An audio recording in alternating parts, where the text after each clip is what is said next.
A ideia de um conhecimento que ultrapassa todo conhecimento humano comum e que é inacessível às pessoas comuns, mas que existe em algum lugar e pertence a alguém, permeia toda a história do pensamento da humanidade, desde as épocas mais remotas.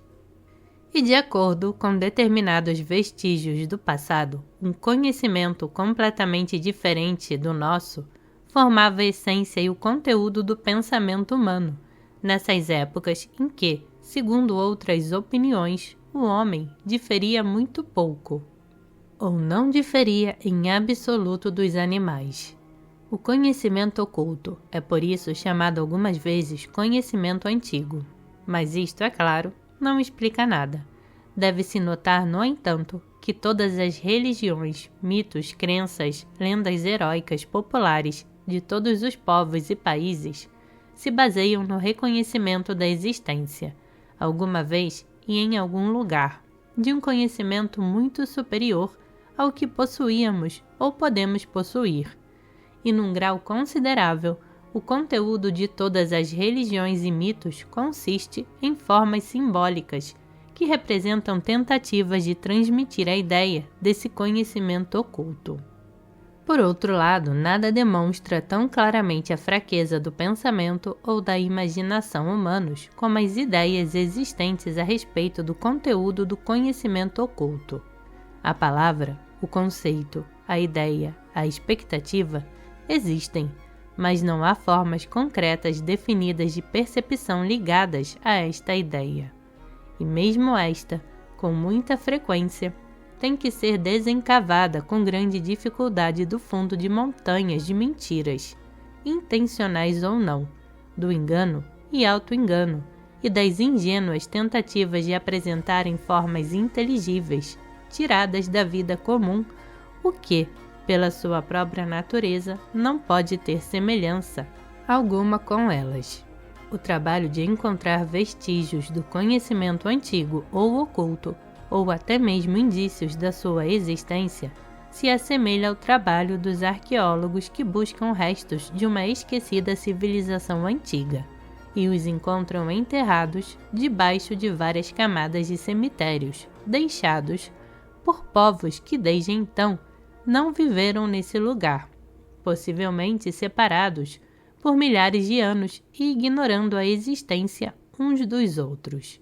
No entanto, cada vez que um investigador se depara com as tentativas de expressar, de uma forma ou outra, o conteúdo do conhecimento oculto, vê invariavelmente a mesma coisa, a saber, a impressionante pobreza da imaginação humana diante dessa ideia. A humanidade, diante da ideia do conhecimento oculto, nos faz pensar naquelas pessoas dos contos de fadas, a quem uma fada, uma deusa ou um mago prometeram dar o que quiserem, com a condição de que digam exatamente o que querem. E geralmente, nesses contos, as pessoas não sabem o que pedir. Em alguns casos, a fada ou o mago se propõe a atender até 3 pedidos, mas mesmo isso não adianta. Em todos os contos de fadas de todas as épocas e povos, os homens se sentem irremediavelmente perdidos quando enfrentam a pergunta sobre o que querem e o que gostariam de ser. São absolutamente incapazes de definir e formular os seus desejos. Num determinado momento, lembram-se apenas de algum pequeno desejo sem importância ou expressam vários desejos contraditórios, que se anulam mutuamente, ou então, como no conto O Pescador e o Peixe, são incapazes de se manter dentro dos limites das coisas possíveis, e desejando sempre mais, acabam tentando subjugar forças superiores, sem se dar conta da pobreza de seus próprios poderes e capacidades. E assim caem novamente. De novo perdem tudo que tinham adquirido, porque eles mesmos não sabem claramente o que querem. Numa forma jocosa, essa ideia da dificuldade de formular desejos e do raro êxito dos homens, nisso é descrita numa história indiana. Um mendigo que nascera cego e levava uma vida solitária, sustentada pela caridade dos seus vizinhos, acosava longa e incessantemente certa divindade com as suas súplicas. Finalmente, esta se comoveu com a sua contínua devoção, mas com receio de que o adorador não se satisfazesse com facilidade, cuidou de obrigá-lo por juramento a pedir não mais do que uma só graça. Isso deixou o mendigo perplexo por longo tempo, mas a sua inventividade profissional veio, afinal, em seu socorro. Apresso-me em obedecer à ordem, generoso senhor, disse ele, e a única dádiva é tudo o que peço de tuas mãos, a saber, que eu viva para ver o neto do meu neto brincando num palácio de 7 andares, atendido por um séquito de servidores na hora da sua refeição, de leite e arroz, servida numa taça de ouro. E concluiu, expressando a sua esperança de não ter excedido o limite de um só desejo a ele concedido. A divindade viu que fora completamente surpreendida, porque embora em sua forma, a graça pedida abarcava as múltiplas dádivas da saúde, riqueza, vida longa, restauração da visão, casamento e descendência. Pela muita admiração que sentiu pela astúcia e perfeito tato de seu adorador, só não em cumprimento da palavra empenhada, a divindade se viu obrigada a conceder-lhe tudo o que havia pedido. Na lenda de Salomão, encontramos uma explicação desses contos, uma explicação do que os homens podem receber só por saberem o que querem. Em Gabaon, o Senhor apareceu a Salomão num sonho à noite, dizendo: Pede-me o que queres que te dê. E Salomão lhe respondeu: Mas eu sou um menino pequenino. Não sei por onde hei de sair, nem por onde hei de entrar, e o teu servo se acha no meio de um povo. Tu, pois, darás a teu servo um coração dócil para poder julgar o teu povo e discernir entre o bem e o mal. Agradou, pois, ao Senhor esta oração, por ter Salomão pedido uma tal coisa. E o Senhor disse a Salomão: Pois que esta foi a petição que me fizeste, e não pediste para ti nem muitos dias, nem riquezas, nem a morte dos teus inimigos, mas pediste para ti a sabedoria. Eis, pois, te fiz o que me pediste, e te dei um coração tão cheio de sabedoria e de inteligência, que nenhum antes de ti te foi semelhante, nem se levantará tal depois de ti. Mas eu te dei também o que tu não me pediste, a saber, riquezas e glória, e prolongarei os teus dias. A ideia do conhecimento oculto e da possibilidade de encontrá-lo após uma longa e árdua busca é o conteúdo da lenda do Santo Graal. O Santo Graal, a taça da qual Cristo bebeu, ou a travessia de que Cristo comeu na última ceia, e na qual José de Arimateia recolheu o sangue de Cristo, foi levada, segundo uma lenda medieval, para a Inglaterra. Aos que viam o Santo Graal, proporcionava imortalidade e eterna juventude, mas tinha de ser guardado só por pessoas perfeitamente puras de coração. Se alguém que não fosse bastante puro se aproximasse dele, o Graal desaparecia. Daí surgiu a lenda da busca do Santo Graal por cavaleiros castos. Somente os 3 cavaleiros do rei Arthur conseguiram ver o Graal. Muitas histórias e mitos, como a do Velocino de Ouro, a do Pássaro de Fogo, a da Lâmpada de Aladim e os relacionados com riquezas e tesouros escondidos, guardados por dragões e outros monstros, servem para expressar a relação do homem com o conhecimento oculto. A pedra filosofal dos alquimistas simboliza também o conhecimento oculto. Todas as ideias sobre a vida se dividem, nessa questão, em 2 categorias. Há concepções do mundo que se baseiam inteiramente na ideia de que vivemos numa casa, na qual existe um segredo, um tesouro enterrado, um depósito oculto de coisas preciosas que alguém pode encontrar alguma vez e que de fato foi ocasionalmente encontrado. E então, desse ponto de vista, toda a finalidade da vida e o seu significado consistem na busca desse tesouro, porque sem ele, o restante não tem nenhum valor. E há outras teorias e sistemas nos quais não há nenhum tesouro a encontrar.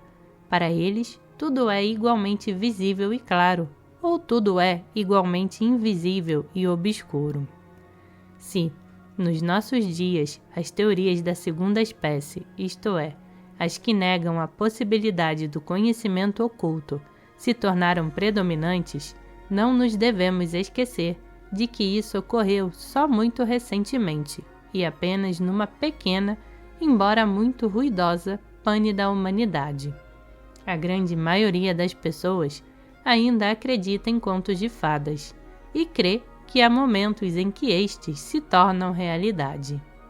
Mas é uma infelicidade para o homem que nos momentos em que algo novo e desconhecido se torna possível, ele não saiba o que quer e a oportunidade que surge, de repente, desaparece também de modo repentino. O homem tem consciência de que está cercado pelo muro do desconhecido e, ao mesmo tempo, acredita que pode atravessar esse muro e que outros o atravessaram, mas não pode imaginar ou imagina muito vagamente o que pode haver por trás desse muro. Não sabe o que gostaria de encontrar lá ou o que significa possuir conhecimento.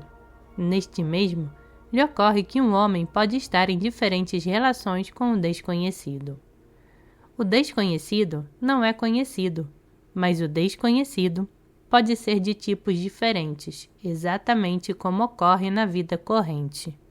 Um homem pode não ter um conhecimento preciso de uma determinada coisa, mas pode pensar e fazer juízos e suposições a respeito dela.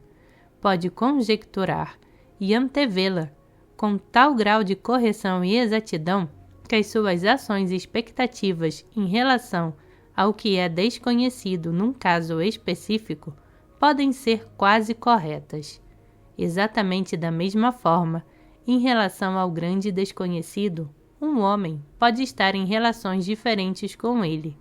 Ele pode fazer suposições mais ou menos corretas a respeito dele, ou pode não fazer nenhuma suposição, ou pode até esquecer-se inteiramente da própria existência do desconhecido.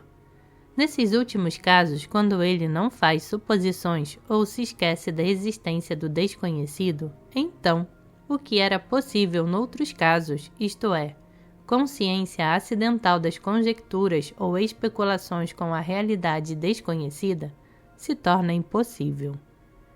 Nessa incapacidade do homem de imaginar o que existe para lá do muro do conhecido e do possível, reside a sua principal tragédia. E nesta, como já se disse, está a razão porque tantas coisas permanecem ocultas para ele, e porque há tantas perguntas para as quais nunca encontra a resposta. Na história do pensamento humano, há muitas tentativas para definir os limites do conhecimento possível. Não existem, no entanto, tentativas interessantes para conceber qual a extensão desses limites e aonde ela nos leva. Tal afirmação pode parecer um paradoxo intencional. As pessoas apregoam em altos brados e com muita frequência as possibilidades ilimitadas de conhecimento, os imensos horizontes que se abrem diante da ciência e etc. Mas na realidade, todas essas possibilidades ilimitadas estão limitadas pelos 5 sentidos: visão, audição, olfato, tato e paladar, além da capacidade de raciocinar e comparar, além dos quais um homem nunca pode ir. Não levamos na devida conta ou esquecemos essa circunstância, e isso explica porque ficamos sem saber o que fazer quando queremos definir conhecimento comum, conhecimento possível e conhecimento oculto, ou as diferenças entre eles. Em todos os mitos e contos de fadas, de todos os tempos, encontramos a ideia de magia, feitiçaria e bruxaria, que à medida que nos aproximamos de nossa própria época, assumem a forma de espiritismo ocultismo e outras mais. Entretanto, mesmo as pessoas que acreditam nessas palavras compreendem de maneira muito imperfeita o que elas realmente querem dizer, e em vez disso, o conhecimento de um mago ou ocultista difere do conhecimento de um homem comum. Por isso, todas as tentativas de criar uma teoria do conhecimento mágico terminam fracassando. O resultado é sempre algo indefinido, mas embora impossível, não fantástico, porque o mago geralmente se apresenta como um homem comum, dotado de algumas faculdades exageradas num sentido. E a exageração de qualquer coisa sobre linhas já bem conhecidas não pode criar nada fantástico. Ainda que o conhecimento miraculoso seja um caminho para o conhecimento do desconhecido, as pessoas não sabem como abordar o milagroso. Nisso, encontram um grande obstáculo na interferência da literatura pseudo-ocultista, que muitas vezes se empenha em abolir as divisões acima mencionadas e em provar a unidade do conhecimento científico e do oculto. Assim, em tal literatura, frequentemente encontramos afirmações de que o conhecimento mágico nada mais é do que o conhecimento que se antecipa ao seu tempo. Por exemplo, diz-se que alguns monges medievais podem ter tido algum conhecimento da eletricidade. Para o tempo deles, isso era magia. Para nós, deixou de sê-lo. E o que pode parecer mágico para nós, deixaria de sê-lo para as gerações futuras. Essa afirmação é inteiramente arbitrária e, destruindo as necessárias divisões, nos impede de encontrar e estabelecer uma atitude correta em relação aos fatos. O conhecimento oculto, ou mágico, é um conhecimento baseado em percepções que ultrapassam os 5 sentidos e numa capacidade de pensar que vai além do pensamento comum, mas é um conhecimento traduzido na linguagem lógica comum, se isso for possível ou na medida em que possa ser. Falando do conhecimento comum, é necessário repetir uma vez mais que, embora o conteúdo do conhecimento não seja constante, isto é, embora mude e cresça, sempre cresce dentro de limites definidos e estritos. Todos os métodos científicos, todos os aparelhos, todos os instrumentos e utensílios nada mais são do que um aprimoramento e ampliação dos 5 sentidos, enquanto as matemáticas e todos os cálculos possíveis não passam de uma ampliação da capacidade comum de comparação, raciocínio e obtenção de conclusões. Mas, ao mesmo tempo, algumas construções matemáticas vão tão além dos domínios do conhecimento comum que perdem o contato com ele. As matemáticas encontram tais relações de grandezas ou relações de relações que não encontram equivalentes no mundo físico que observamos. Mas somos incapazes de fazer uso desses conhecimentos matemáticos, porque, em todos os nossos raciocínios e observações, estamos presos aos 5 sentidos e às leis da lógica.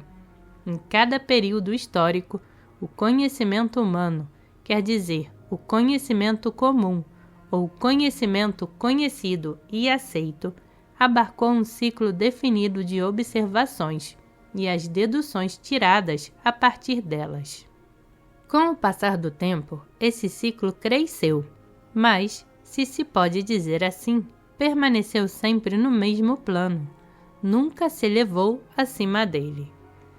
Acreditando na possibilidade e existência do conhecimento oculto, as pessoas sempre lhe atribuíram novas propriedades, sempre o consideraram ultrapassando o plano do conhecimento comum e indo além dos limites dos 5 sentidos. É esse o verdadeiro significado do conhecimento oculto, do conhecimento mágico, milagroso e etc. Se subtrairmos do conhecimento oculto a ideia de que ele transcende os 5 sentidos, ele perderá toda a significação e importância. Se, levando tudo isso em conta, fizermos um estudo da história do pensamento humano em relação com o milagroso, poderemos encontrar material para determinar o possível conteúdo do desconhecido. Isso deveria ser possível porque, a despeito de toda a pobreza da sua imaginação e variedade de suas tentativas, a humanidade tem acertado em algumas coisas. Tal resumo das aspirações da humanidade em penetrar no domínio do incompreensível e do misterioso é especialmente interessante nos nossos dias, quando o estudo psicológico do homem reconheceu a realidade dos estados de consciência que, por muito tempo, foram tidos como patológicos e admitiu seu valor cognitivo, quer dizer, o fato de que, nesses estados de consciência, o homem é capaz de conhecer o que não pode conhecer nos estados comuns. Mas esse estudo parou num certo ponto e não foi adiante. Reconheceu-se que, permanecendo no terreno científico, é impossível considerar o estado comum da consciência, no qual podemos pensar logicamente como o único possível e o mais claro.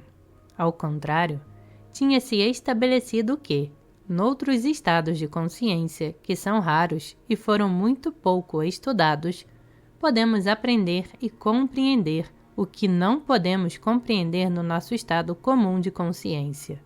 Isso, por seu turno, serviu para estabelecer o fato de que o estado comum de consciência é apenas um aspecto particular da consciência e que nossa concepção comum do mundo é apenas um aspecto particular da concepção do mundo.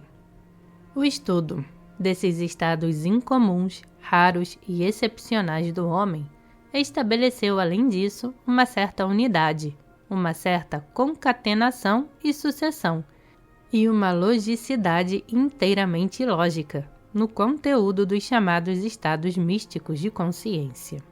Nesse ponto, no entanto, o estudo dos estados místicos de consciência chegaram a um limite e nunca mais progrediram.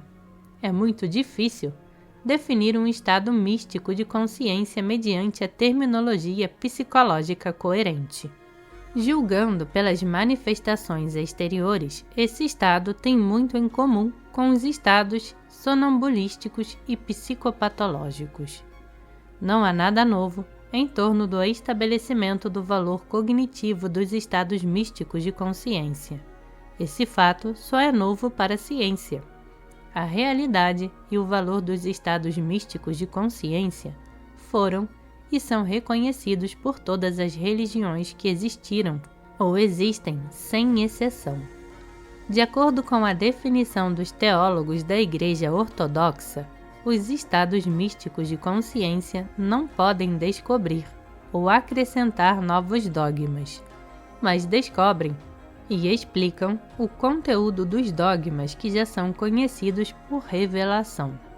É evidente, a partir disso, que os estados místicos de consciência não se opõem à revelação fundamental, mas são, por assim dizer, considerados fenômenos da mesma natureza, mas de menor poder. Podem explicar os dogmas dados por revelação, mas não podem acrescentar novos dogmas.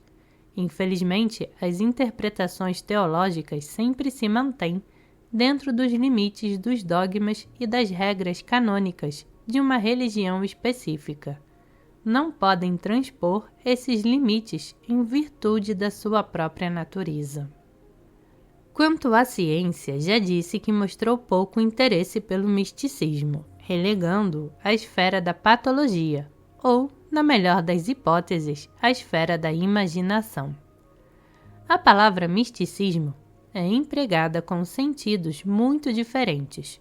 Por exemplo, no sentido de um certo tipo de teoria ou ensinamento, de acordo com uma interpretação muito generalizada de dicionário. A palavra misticismo abrange todos os ensinamentos e crenças relacionados com a vida do além-túmulo, com a alma, os espíritos, as forças ocultas do homem, a divindade, que não entram nos ensinamentos religiosos comuns e reconhecidos. mas o uso dessa palavra em tal sentido é completamente errado, visto que o seu significado fundamental é desse modo destruído. Consequentemente, neste livro, a palavra misticismo será usada daqui em diante somente no seu significado psicológico, isto é, no sentido de estados especiais de consciência e ideias e concepções do mundo diretamente resultantes deles. E, se for mencionada com outra significação, isto é, no sentido de determinadas teorias, esse fato será especialmente assinalado. Um exame do que se conhece do misticismo e dos estados místicos de consciência é de grande interesse em relação com a ideia do conhecimento oculto. Se não seguirmos nem o ponto de vista religioso, nem o científico, mas tentarmos comparar as descrições das experiências místicas de pessoas de raças totalmente diferentes, de épocas e religiões diferentes, encontraremos uma semelhança surpreendente entre elas, semelhança que não pode, de modo algum, ser explicada pela similaridade da preparação ou das formas de pensar e sentir. Nos estados místicos, pessoas totalmente diferentes, em condições completamente diversas, aprendem uma só e mesma coisa. E o que é mais surpreendente, nos estados místicos não existe nenhuma diferença de religiões. Todas as experiências são absolutamente idênticas. A diferença pode residir somente na linguagem e na forma da descrição.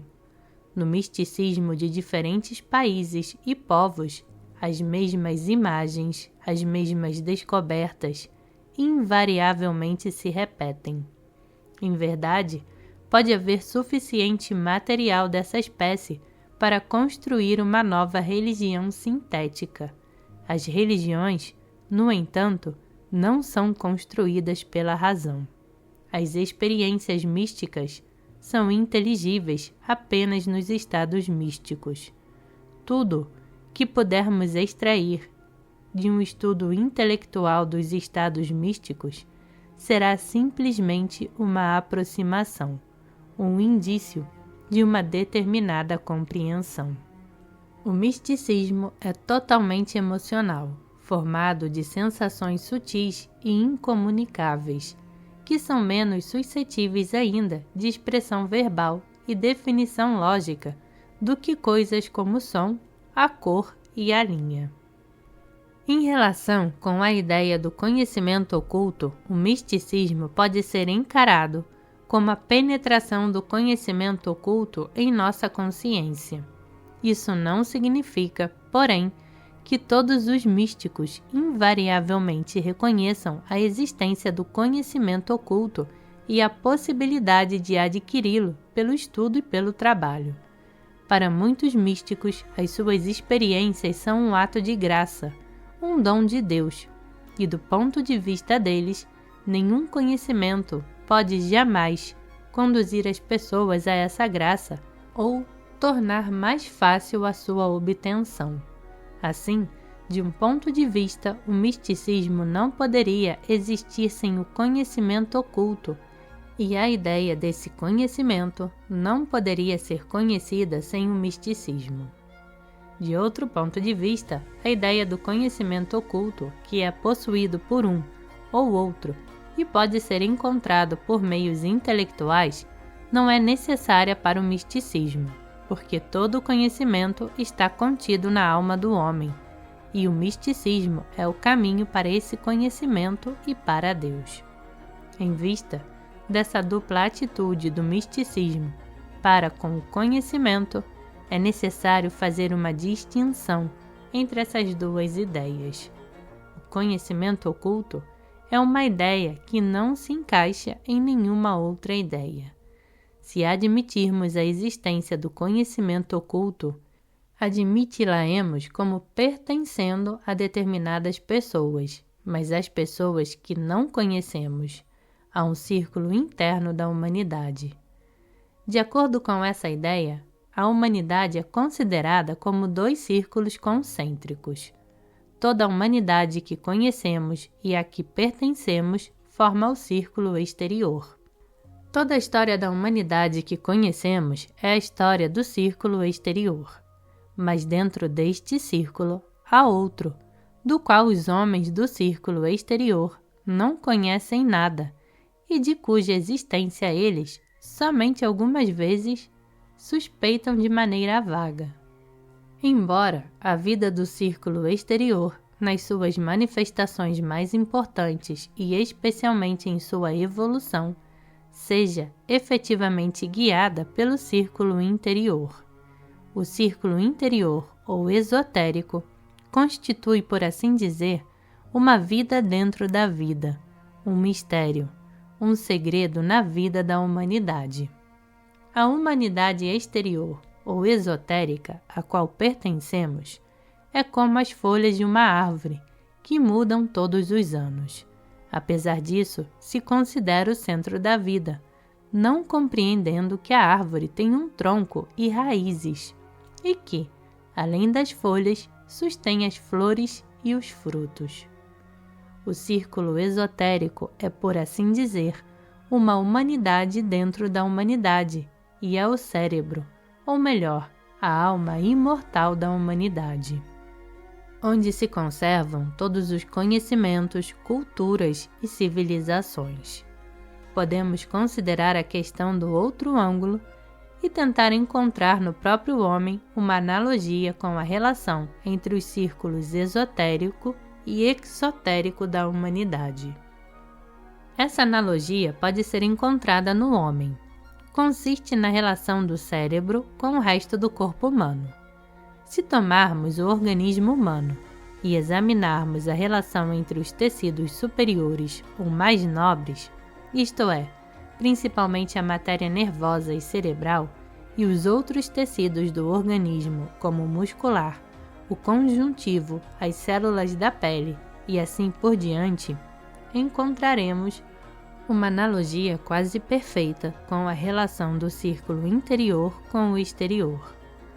Um dos fenômenos mais misteriosos da vida do organismo humano é a história da vida das células cerebrais. Está mais ou menos estabelecido pela ciência e podemos aceitar como um fato que as células cerebrais não se multiplicam como as células dos outros tecidos. Segundo uma teoria, todas as células cerebrais aparecem numa idade muito tenra. De acordo com outra, elas aumentam em número até o organismo alcançar a idade de aproximadamente 12 anos. Mas como crescem e de onde nascem é algo que permanece desconhecido. Raciocinando logicamente, a ciência deveria ter reconhecido as células cerebrais como imortais em comparação com as outras células.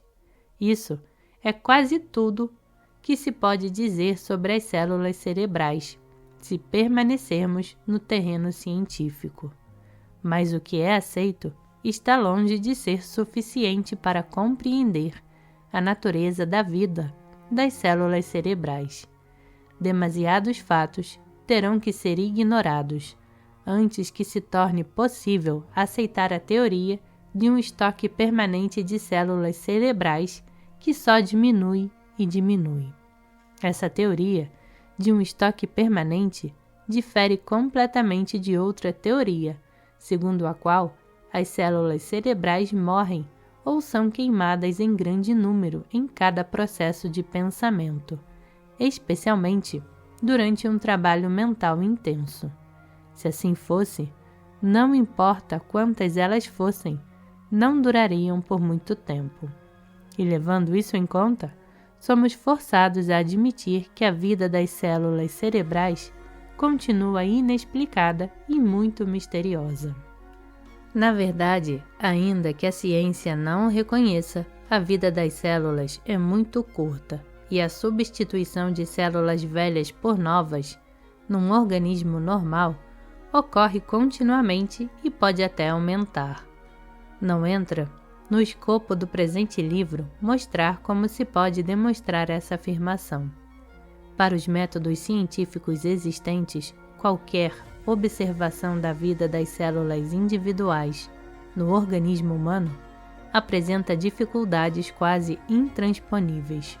Contudo, raciocinando por analogia, se supusermos que as células cerebrais devam nascer de algo semelhante a elas, e se, ao mesmo tempo, considerarmos como provado que não se multiplica, deveremos então presumir que evoluem a partir de outras células. A possibilidade da regeneração, evolução ou transformação de um tipo de célula em outro está definitivamente estabelecida, visto que, afinal de contas, todas as células do organismo se desenvolvem a partir de uma célula-mãe. A única dúvida é de que tipo de célula podem provir as células cerebrais. A ciência não pode responder a essa pergunta. Podemos dizer apenas se as células de certo tipo se transformam em células cerebrais, por esse simples fato desaparecem do plano anterior, deixam o mundo do seu parentesco, morrem num plano e nascem noutro, exatamente do mesmo modo que o ovo de uma borboleta, ao se transformar numa lagarta, morre como ovo, deixa de ser ovo, como a lagarta transformando-se numa crisálida. Deixa de ser lagarta, e como uma crisálida transformando-se em borboleta, morre como crisálida. Deixa de ser crisálida, isto é, deixa o mundo de sua própria parentela e passa a outro plano de ser. De modo semelhante, as futuras células cerebrais, passando a outro plano de ser, deixam de ser o que eram antes, morrem em seu plano de ser anterior e começam a viver num novo plano de ser. Neste, embora permanecendo invisíveis e desconhecidas, dirigem a vida das outras células, quer no seu próprio interesse, quer no de todo o organismo. E parte da sua atividade consiste em encontrar, entre os tecidos mais evoluídos, células que sejam capazes de se converter em células cerebrais, porque estas não se multiplicam por si mesmas. Desse modo, encontramos no organismo humano, na relação das células cerebrais com outras células, uma analogia com a relação do círculo interior com os círculos exteriores da humanidade.